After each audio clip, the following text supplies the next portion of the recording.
Innal hamdalillah nahmaduhu wa nasta'inuhu wa nastaghfiruh wa na'udzu billahi min shururi anfusina wa min sayyiati a'malina may yahdihillahu fala mudilla lahu wa may yudlil fala hadiya lahu. Asyhadu an la ilaha illallah wahdahu la syarika lahu wa asyhadu anna Muhammadan abduhu wa rasuluhu la nabiyya wa la rasula ba'dah. Allahumma salli wa sallim wa barik ala rasulillah wa ala alihi wa ashabihi wa mawala. Amma ba'du fa ya ibadallah, usiku wa iyaya bi taqwallah faqad fazal muttaqun. Para bapak dan ibu semuanya yang saya hormati, alhamdulillah kita bersyukur kepada Allah Subhanahu wa taala atas segala nikmat yang Allah anugerahkan pada kita semuanya, baik itu nikmat keimanan yang masih ada di dada kita masing-masing maupun keimanan batiniah serta lahiriah lainnya. Kita berharap kita bisa memanfaatkan sisa-sisa umur kita untuk melakukan apapun amal dan ibadah yang menjadi bekal kita ketika suatu saat nanti menghadap Allah Subhanahu wa taala. Baik para bapak dan ibu sekalian, pada Selasa pekan yang lalu kita sudah memulai membaca kitab An-Nikah, tentang An-Nikah. Waktu itu sudah kita sampaikan mukaddimahnya mengenai apa itu pengertian An-Nikah yang dimaksudkan dalam ayat Al-Quran.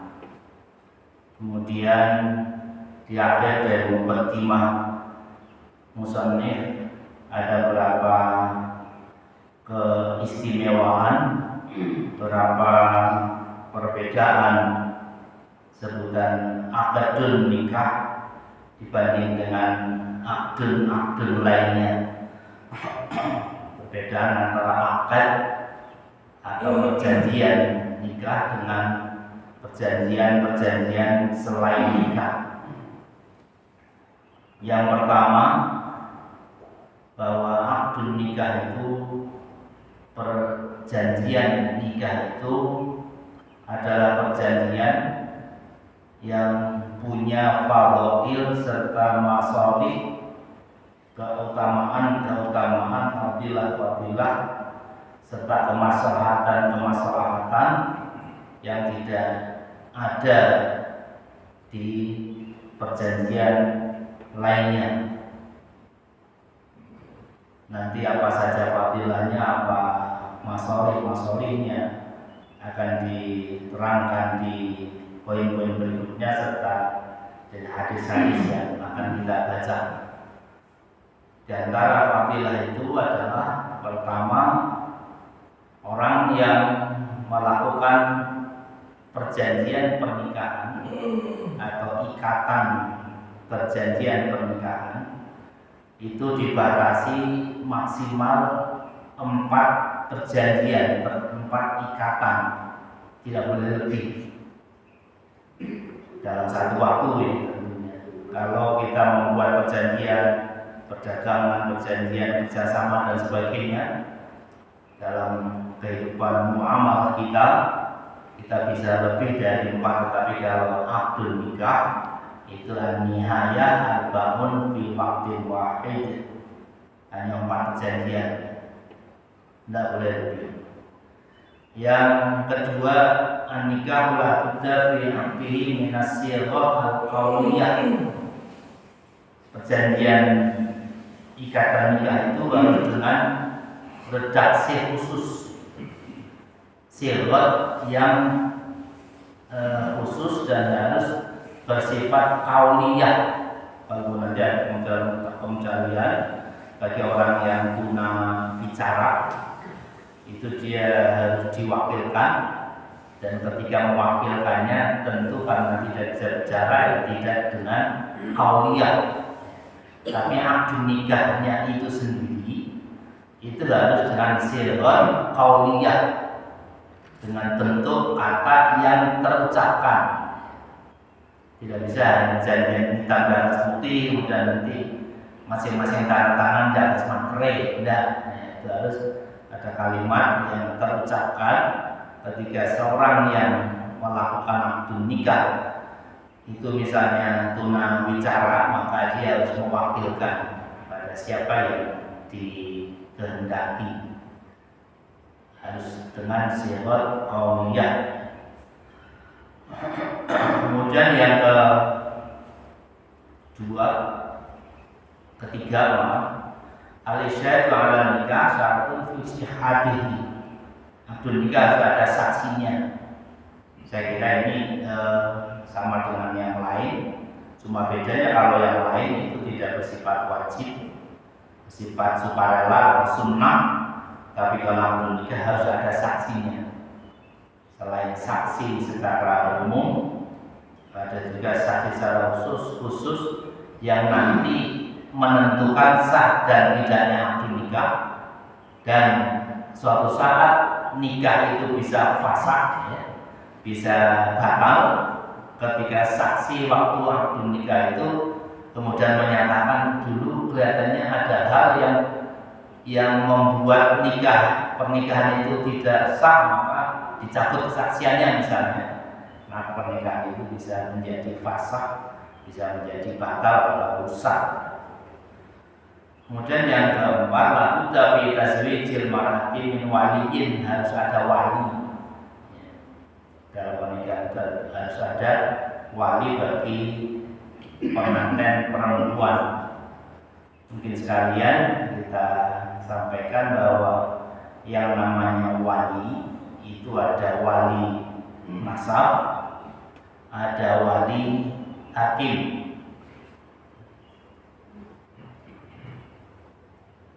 Wali nasab adalah wali atau orang yang punya kewenangan, punya otoritas, punya hak untuk menikahkan seorang perempuan, dan ketentuan siapa yang bisa jadi wali itu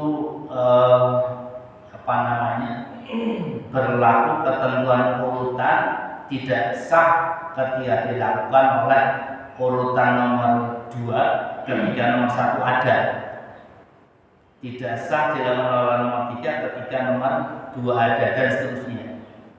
Itu wali nasab. Yang kedua bisa ada juga wali hakim, tetapi wali hakim bisa diberlakukan ketika nanti ada ketentuan-ketentuan tertentu. Misalnya wali nasab tidak ada, atau wali nasab ada macam-macam halangan yang memungkinkan untuk diwakilkan ke wali hakim.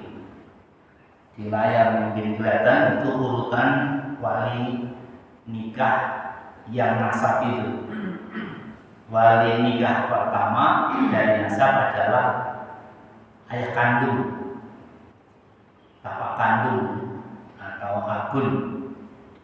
Jadi kalau masih ada bapak, maka saudara tidak bisa, anak tidak bisa, kakek tidak bisa, harus bapak. Nah, nanti kalau bapaknya berhalangan ini dan itu, nanti ada ketentuan tentang halangan yang memungkinkan bapak itu bisa wali selain bapak itu bisa mewakilinya. Yang kedua, kakek dari bapak, bukan dari ibu. Kakek dari bapak. Jadi bapaknya bapak itu wali urutan 2. Yang ketiga, bapak dari kakek, buyut berarti. Jadi bapaknya kakek itu namanya bapaknya dari bapak dari kakek. Dan yang keempat, urutan keempat, tapi kalau bapak dari kakek itu kemungkinan adanya kecil. Secara sunatullahnya ya sudah tua, sudah sepuh. Yang keempat, saudara laki-laki sebapak seibu, saudara kandung, baik kakaknya maupun adiknya. Itu namanya saudara sebapak seibu. Yang kelima, saudara laki-laki sebapak walaupun beda ibu. Saudara laki-laki sebapak walaupun tidak satu ibu. Yang keenam, anak laki-laki dari saudara laki-laki sebapak seibu. Anak laki-laki dari saudara laki-laki keponakan. Keponakan dari saudara laki-laki. Jadi saya punya kakak, saya punya adik laki-laki, kemudian saudara laki-laki saya itu punya anak laki-laki, itu yang bisa menjadi wali bagi pamannya. Yang ketujuh, anak laki-laki dari saudara laki-laki sebapak. Jadi saudara saya yang sebapak walaupun beda itu bisa juga menjadi wali bagi pernikahan saya. Dan yang kedelapan, paman, saudara laki-laki bapak sebapak seibu.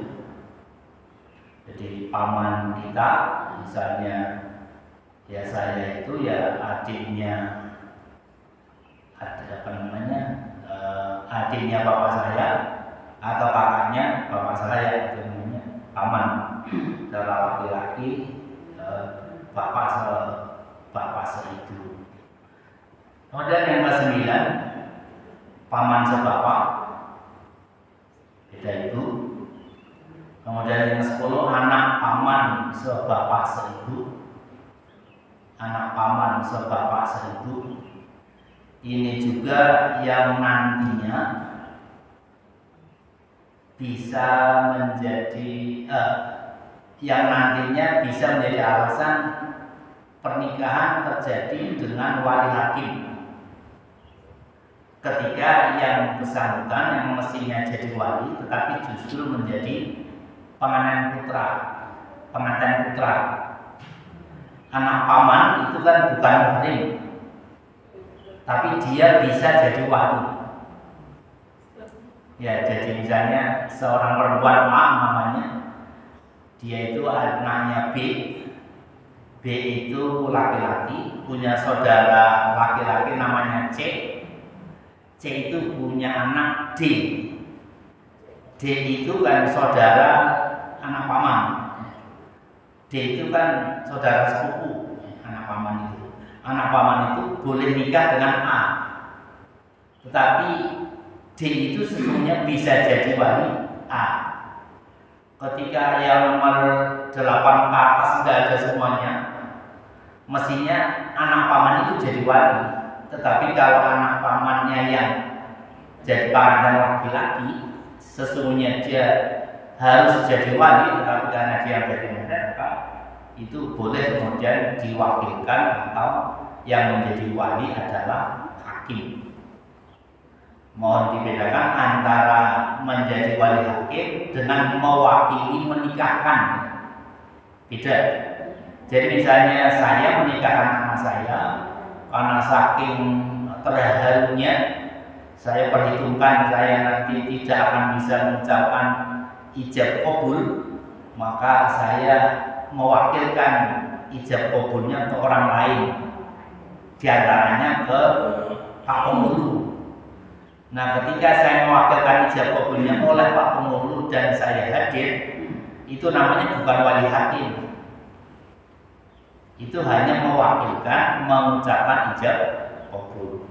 Dan sesungguhnya yang mewakili ijab qabul itu tidak selalu, tidak mesti dan tidak harus hakim atau pengulu. Bisa yang lain, bisa temannya, bisa saudara laki-lakinya, bisa siapapun yang ada, dan itu tidak ditentukan. Kayak ketentuan wali itu boleh siapa saja, misalnya yang dipandang tokoh dan sebagainya, kalau memang tidak akan menikahkan sendiri. Nah, anak paman sebapak seibu itu dia sesungguhnya boleh menjadi pengantin putra, sekaligus juga bisa menjadi wali. anak paman sebapak itu sudah bisa jadi wali, bisa jadi pengantinnya. Cucu paman sebapak 1000, cucu paman sebapak, kemudian paman bapak sebapak 1000, paman bapak sebapak 1000, yaitu pamannya bapak, kakek berarti kakek dari yang bersangkutan. Kemudian paman bapak sebapak, anak paman bapak sebapak 1000, anak paman bapak sebapak. Nah, nomor 10 ke bawah itu adalah orang lain atau murid yang bisa jadi wali. Sedangkan yang nomor 9 ke atas itu murid wali yang masih menjadi murid. Nah, lalu bagaimana ketentuannya untuk bisa mengambil wali hakim? Jadi wali hakim itu baru bisa dipakai dengan catatan pertama, wali nasab tidak ada dari 1 sampai 17 itu tidak ada. Dan itu harus dicari betul. Tidak hanya sekadar saya tidak mau diwali si paman saya, di kakak saya ini, yang lain tidak bisa. Walaupun juga mungkin uzur, tetapi masih berakal, itu tetap harus menjadi wali. Betapapun nanti ijab kabulnya diwakilkan. Ya. Tapi kehadiran yang bersangkutan itu harus ada. Yang kedua, walinya Abdul. Abdul itu enggak untuk menikahkan. Tidak mau menikahkan alasan-alasan tertentu. Dan kemudian ketetapan seorang wali yang disebut dinyatakan Abdul itu harus dilakukan oleh pengadilan agama.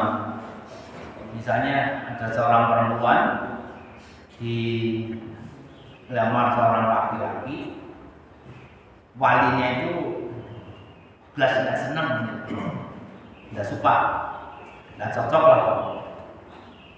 Tapi si perempuan ngotot, enggak, saya pokoknya udah cinta sejati, kalau udah sama si dia ya nggak usah nikah saja misalnya.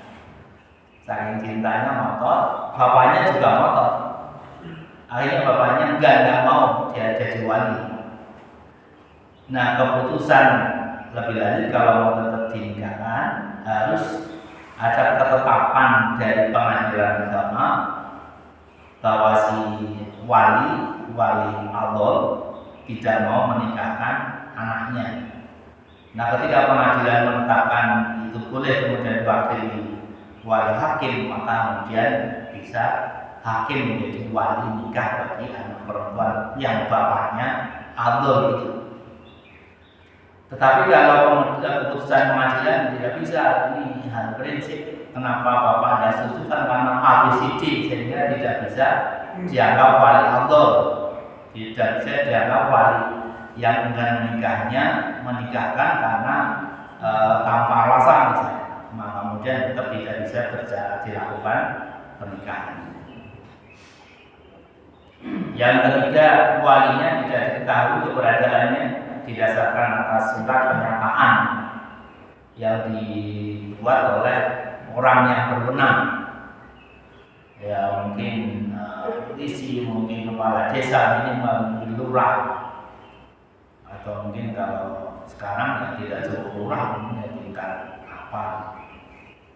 Jadi walinya hilang atau tidak diketahui di mana keberadaannya.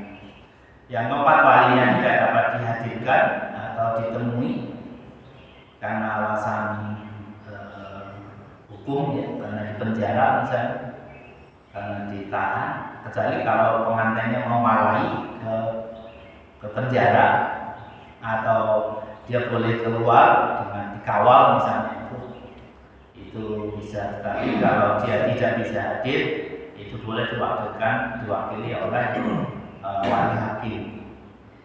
Jadi kalau ada wali yang lain, maka bisa diwakilkan yang lain. Kemudian yang kelima, wali nasab tidak ada yang beragama Islam. Jadi wali harus Muslim. Jadi kalau semuanya tidak ada yang Muslim, misalnya seorang yang mu'allafah baru masuk Islam, baru menjadi muslimah, keluarganya semuanya yang mestinya jadi wali, tidak ada yang Muslim, maka dia bisa diwalikan oleh hakim. Yang kena walinya dalam keadaan berihram. Tapi ini alasan yang saya kira bisa ditunggu ya. Masa nunggu waktu ihram saja nggak sabar gitu kan. Terlalu merungsung. Ihram kan lama. Maksimal ihram itu ya ketika ifrad ya 3-4 hari kan. Haji ifrad kalau umroh kan malah bisa sehari itu selesai. Kalau tamattu ya sebentar ya. Yang ketujuh, wali yang akan menikahkan itu menjadi pengantin itu sendiri. Ini yang tadi saya sampaikan.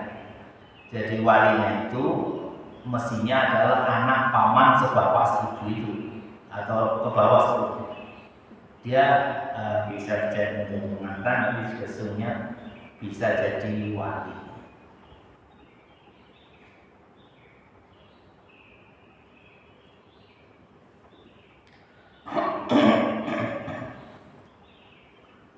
Baik para bapak yang saya hormati, yang selanjutnya apa kelebihan dan perbedaan akad nikah dengan akad-akad lainnya adalah alaqul yajuzu an tuqada bila iwadin. Akad nikah boleh tanpa iwad, tanpa pengganti, tetapi harus ada as-sodaq ya. As-sodaq itu mahar atau ya mahar sodaq itu. Akad nikah itu ada maharnya dan senilai tertentu. Kemudian yang keenam,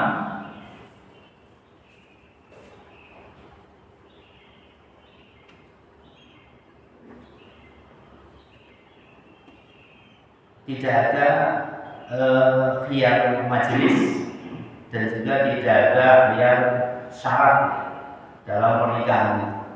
Beda dengan jual beli.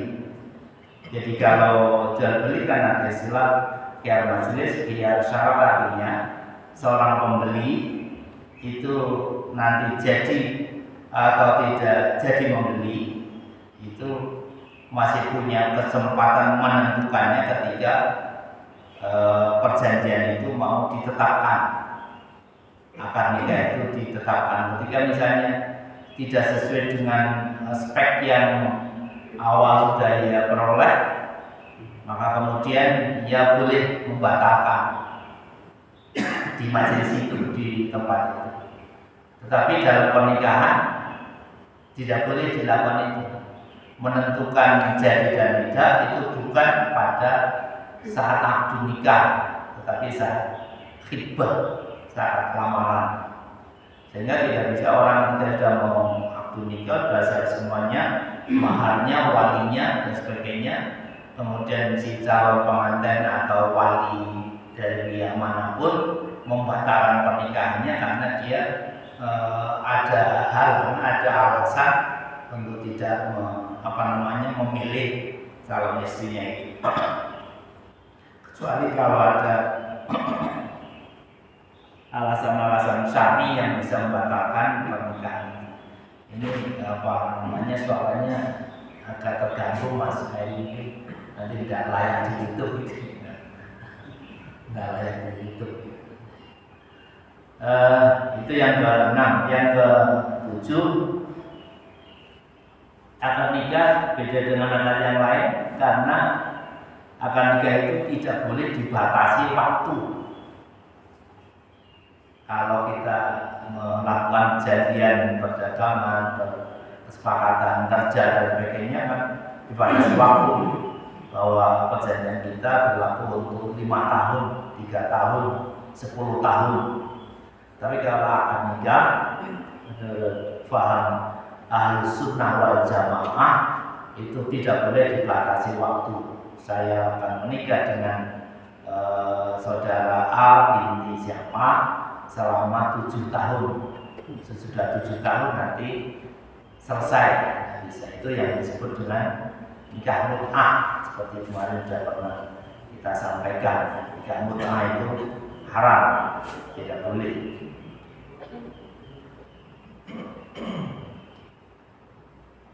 Kemudian yang 8, ada dalam akad nikah yang disebut dengan fasakh, yaitu ketetapan lepasnya ikatan pernikahan atau ketetapan batalnya ikatan pernikahan. Fasakh itu ada berbagai macam, kalian bisa mungkin rinci.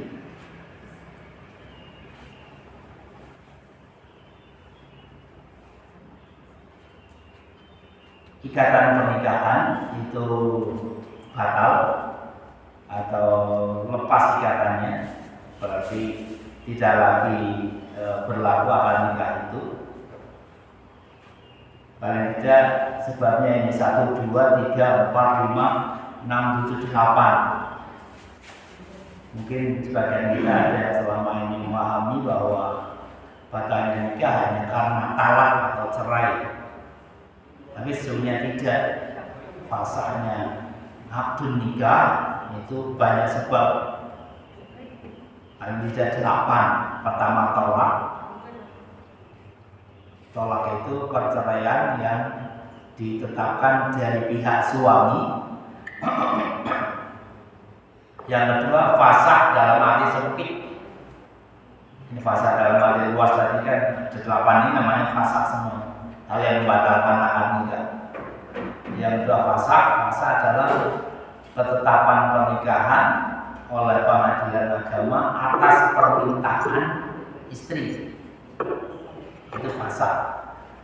Permintaan itu juga bisa ditetapkan, bisa dipenuhi oleh pengadilan ketika ada alasan-alasan yang diterima oleh syariat. Tidak sembarang seorang istri itu menyampaikan permohonan perceraiannya dan diterima pengadilan.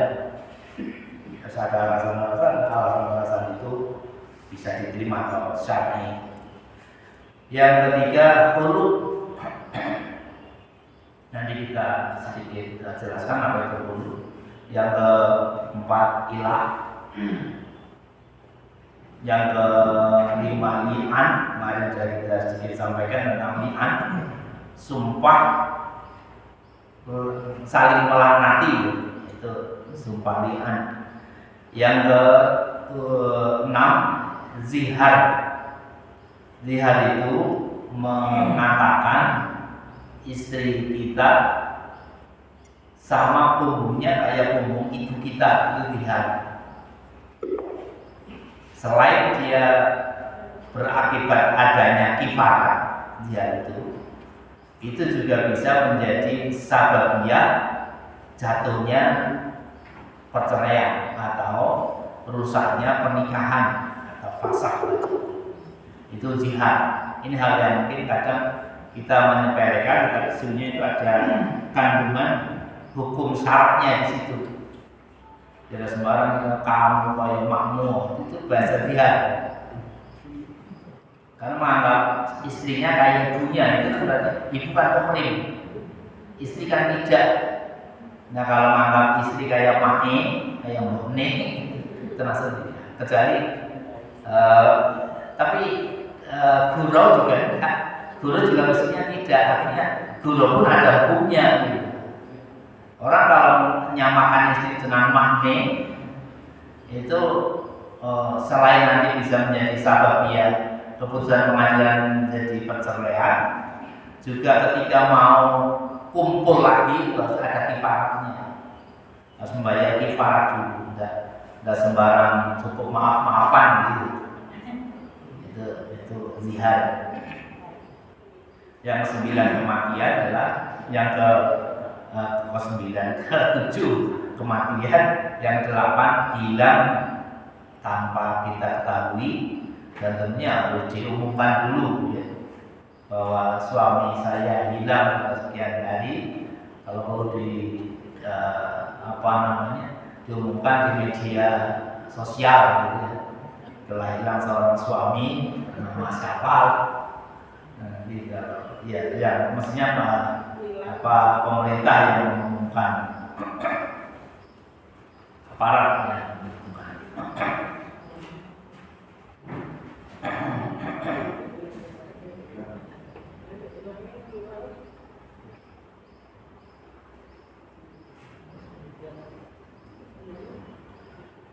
Nah, fasakh dalam arti khusus tadi sudah kita sampaikan adalah permohonan perceraian yang dilakukan oleh seorang istri, ditetapkan oleh pengadilan karena alasan-alasan yang bisa diterima. Di antaranya adalah merasa tidak kafa'ah. Kafa'ah itu bahasa Jawanya sering diartikan sekufu. Tapi ini juga ukurannya sangat nisbi. Artinya antara satu dengan yang lain itu beda. Dan yang namanya sekufu itu tidak harus matematis. Artinya kalau si suami tamatnya sekolah SMA, istrinya SMA, matematis bukan itu. Tapi sekufu adalah merasa masing-masing pihak seimbang, sepadan, dan siap untuk masing-masing dengan posisinya, jadi suami, jadi istri. Apapun misalnya tingkat kependidikannya menjomplang, tetapi masing-masing siap untuk pada posisi sesuai syariah, itu yang namanya tetap sekufu. Yang kedua bisa juga karena mahar istri tidak dilunasi sesuai ketentuan. Ya mungkin selama ini kita jarang mendengar ada mahar di hutang, tapi sebenarnya boleh. Misalnya saya menikahi atau seorang laki-laki menikahi seorang perempuan, maharnya 10 buah mobil Mercedes Benz misalnya, bisa dilunasi selama 10 tahun. Tapi kita perempuan materialis banget gitu ya. Tapi umpama begitu di hutang itu bisa 10 tahun. Nah ketika sampai 10 tahun belum terlunasi, itu fasakh pernikahannya karena tidak terpenuhi sesuai dengan janji. Dan yang ketiga, menderita penyakit gila, salah satunya ya. Nah, kalau duanya apalagi salah satunya gila itu bisa menjadi alasan fasakh. Yang keempat, tidak mau masuk Islam padahal salah satunya sudah masuk Islam, Muslim. Itu juga bisa menjadi sababi alasan rusak pernikahan. Yang kelima, murtad dan menjadi musyrikah atau musyrik, salah satunya itu juga menjadi alasan fasakh. Kemudian yang keenam, li'an, yang mana kita sampaikan, melaknati sesamanya karena menuduh zina. Jadi kalau menuduh orang lain berzina namanya qadha. Menuduh orang lain zina itu namanya qadha. Qadha itu punya resiko hukum, yaitu kalau dia menuduh tetapi tidak ada bukti dan kemudian yang bersangkutan melakukan protes yang dituduh, kemudian ada hukum pengadilan, ditetapkan hukum pengadilan, maka yang melakukan qadha itu dapat denda 80 kali derai. jilid apa namanya yang pakai cambuk itu sudah diacak. Tapi itu harus melalui putusan pengadilan. Tidak boleh sembarang yang memutuskan atau kita sendiri karena kamu nuduh saya ya saya dera 80 kali. Nah itu kalau sama orang lain. Tapi kalau sama suami istri itu bisa punya resiko hukum tadi, harus diselesaikan dengan sumpah li'an. Masing-masing sumpah untuk saling mempertahankan keyakinannya. Yang menuduh ya mempertahankan keyakinannya bahwa tuduhannya benar, yang dituduh meyakinkan keyakinannya tuduhannya salah, dan kemudian saling melaknati, itu li'an, otomatis pernikahannya batal dan bahkan dia tidak boleh nikah lagi selamanya, kecuali mana yang kita sampaikan, kecuali kalau ada muhalil. Kemudian yang berikutnya adalah zihar. Zihar itu adalah ucapan suami kepada istrinya bahwa istrinya itu menyerupai ibunya. Seperti kalimat engkau tampak olehku seperti punggung ibuku, ya. Atau kamu sama ibumu, itu namanya zihar, menuduh atau mengatakan istri kayak ibunya. Nah,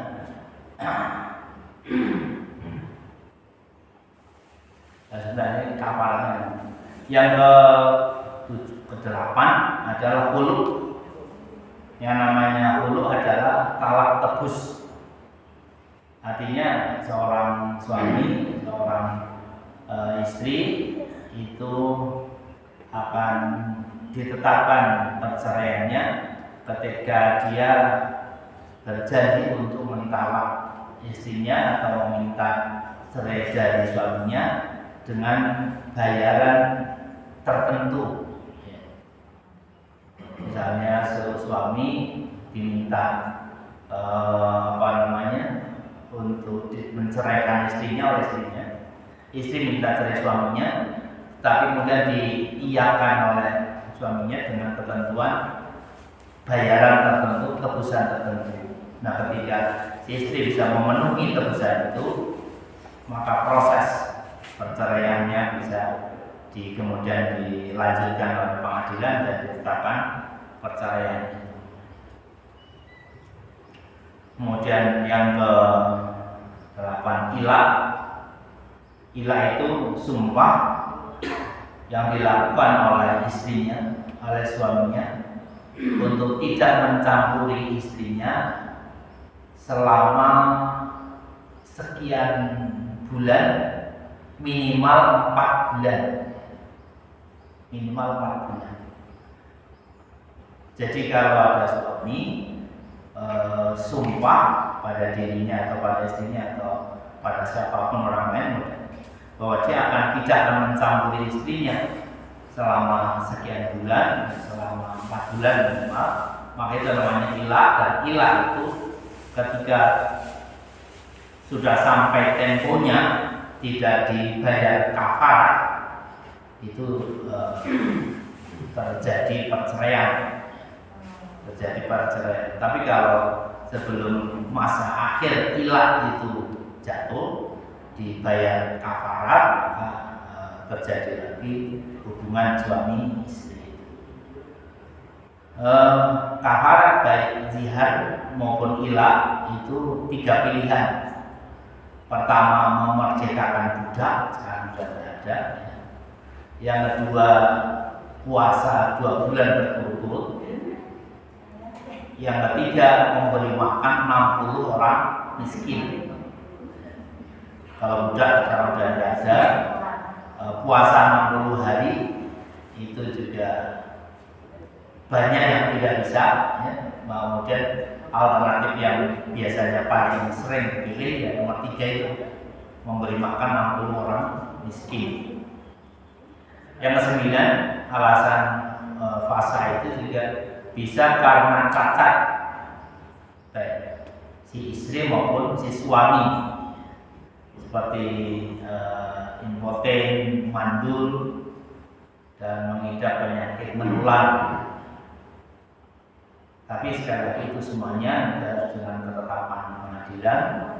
Kalau kemudian pengadilan menetapkan tidak perlu cerai, tentunya tidak akan terjadi perceraian. Termasuk ini alasan cacat ini, betapapun impoten, betapapun mandul misalnya, kalau masing-masing ridho misalnya, sehingga di pengadilan menyatakan tidak akan dilakukan perceraian, maka itu tidak menjadi perceraian.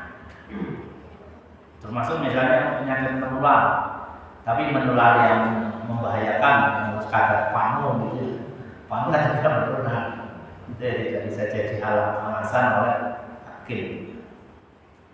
Yang ke-10, karena sebab tidak mampu memberi nafkah, itu juga bisa menjadi alasan oleh pihak perempuan untuk melakukan fasakh ke pengadilan.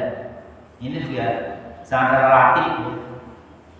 Memberi nafkah itu relatif, tidak sama antara satu orang dan lainnya, dan juga subjektivitas masing-masing menentukan seorang istri betapapun gajinya jatah nafkahnya 10 juta tiap bulan, bisa jadi dia merasa belum dinafkahi. Tetapi bisa jadi seorang istri cukup banyak dengan nafkah 500.000 misalnya.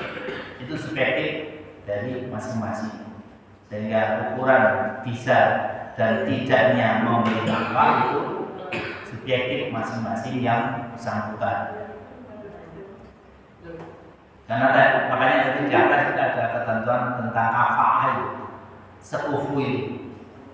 Kalau misalnya istri tidak ridho, apapun gajinya banyak, tapi karena memang dia lebih biasa punya uang banyak, itu tidak masalah, karena tidak sekufu itu. Yang ke-10 gaib, itu hilang lagi. Yang ke-11 di penjara sampai batas-batas tertentu tentunya. Ini juga harus keputusan pengadilan, artinya kalau di penjaranya itu tidak dijadikan alasan oleh si istri untuk melakukan fasakh ke pengadilan, yaitu tidak bisa menjadi alasan untuk perceraian. Tapi kalau di pihak istri menggugat suaminya untuk bercerai karena alasan di penjara itu juga bisa diterima oleh pengadilan. Itu yang harus dengan keputusan pengadilan atau keputusan hakim. Tapi ada alasan fasakh yang tanpa pengadilan itu otomatis sudah jatuh perceraian. Yaitu pertama karena diketahui setelah perkawinan selesai berlangsung itu ternyata ada hal yang dianggap merusak akad nikah. Seperti misalnya perkawinannya tanpa saksi, atau antar pasangan itu adalah mahram. Kalau diketahui di kemudian hari, maka otomatis pernikahannya batal. Misalnya ada 2 orang anak muda pergi ke Jakarta, dia aslinya ya satu daerah, bahkan dekat rumahnya, ketemu Jakarta, tadinya belum kenal, kemudian kenalan, kerja di satu tempat, sepakatan nikah, kemudian pulang. Sampai rumah menikah, orang yang tahu persis riwayat dia itu pas dada. Tapi kemudian setelah 1 tahun jadi suami istri, ketemu orang yang tahu persis riwayat dia, ini kakak beradik sesusuan. Artinya dua anak ini pernah menyusu pada salah seorang ibu yang kemudian dua orang ini menjadi muhrim. Nah, batas seorang itu disebut sebagai muhrim karena susuan, karena rodoah, itu adalah ketika seorang anak menyusu seorang ibu minimal 5 kali, dan setiap menyusu itu mengenyangkan. Kalau nyusunya hanya basa-basi ya biar nggak nangis, ya itu bukan menyusu namanya, basa-basi. Menyusunya itu menyusu sampai mengenyangkan dan sampai minimal 5 kali. Nah, ketika ada orang yang sesusuan itu muhrim. Nah, ketika di kampung itu sudah terjadi pernikahan, orang yang tahu persis riwayat dua orang ini baru muncul setahun berikutnya, maka kemudian diberitahu dan otomatis pernikahannya batal. Kemudian yang kedua, kalau sama-sama budak yang nikah, salah satunya dimerdekakan, itu juga otomatis batal pernikahan. Kemudian yang keempat, pernikahan yang dilakukan dengan cara mut'ah itu juga batal. Dan yang keempat terakhir, karena mengawini wanita dalam masa iddah, ya, itu juga batal. Misalnya si laki-laki sengaja menyembunyikan identitas si istri, padahal dia janda, padahal dia baru cerai atau tinggal mati oleh suaminya, padahal masih masa iddah, tapi biar pihak yang berwenang bisa menikahkannya tidak diberitahu bahwa si istri sesungguhnya sedang masa iddah, maka kalau ketahuan itu nikahnya otomatis rusak, otomatis batal. Itu yang namanya fasakh, yang namanya rusaknya ikatan pernikahan terjadi ketika tadi 12 alasan yang kemudian ditetapkan oleh pengadilan. Tapi kalau 4 alasan yang ini itu tidak harus dengan keputusan pengadilan, otomatis sudah jatuh perceraiannya. Saya kira itu para bapak dan sekalian yang hari kita sampaikan. Mohon maaf, ini suaranya agak kurang lancar dan kurang sehat. Dan nanti kita teruskan hadis yang pertama di Sabtu yang akan datang tentang nikah ini. Tapi berapa mukadimah itu saya kira penting sedikit kita pahami, sehingga ketika kita memiliki hajat untuk menikahkan siapapun keluarga kita sedikit tahu tentang ketentuan wali, ketentuan wali nasab, wali hakim dan lain-lain. Dan yang tadi tentang fasahnya nikah sebenarnya juga terkait dengan kita, hanya kita tidak terlalu mudah melakukan tujuan pada yang lain, menyepelekan ucapan-ucapan kita dengan mengucapkan kalimat zihar, dan termasuk kalimat talak ya. Laki-laki itu betapapun hanya ngenaki istri, itu hati-hati betul jangan sampai ada kalimat talak dan sindiran yang maknanya talak. Jadi talak itu kan ada talak yang terang-terangan atau jelas itu kalimat talak, ada juga talak kinayah. Talak kinayah misalnya, udah pulang aja sana, saya udah nggak butuh kamu. Itu bahasa talak kinayah. Seorang suami ketika menyampaikan bahasa kinayah yang makna substansinya adalah mencerai istrinya, itu sudah jatuh talak. Makanya hati-hati laki-laki ketika misalnya istri ada masalah atau dalam keluarga ada masalah, istri juga misalnya ngotot minta cerai, itu lebih baik menghindari kalimat-kalimat yang bermakna talak. Itu betapapun mungkin baru terucap, itu secara fiqhiyah syar'iyyah itu sudah satu talak, betapapun nantinya pasti diproses di pengadilan agama. Saya kira itu kurang lebihnya, mohon maaf. Mari kita tutup dengan baca hamdalah dan doa kafaratul majelis. Alhamdulillahirabbil alamin. Subhanallah wa bihamdika asyhadu an la ilaha illa anta astaghfiruka wa atubu ilaik. Assalamualaikum warahmatullahi wabarakatuh.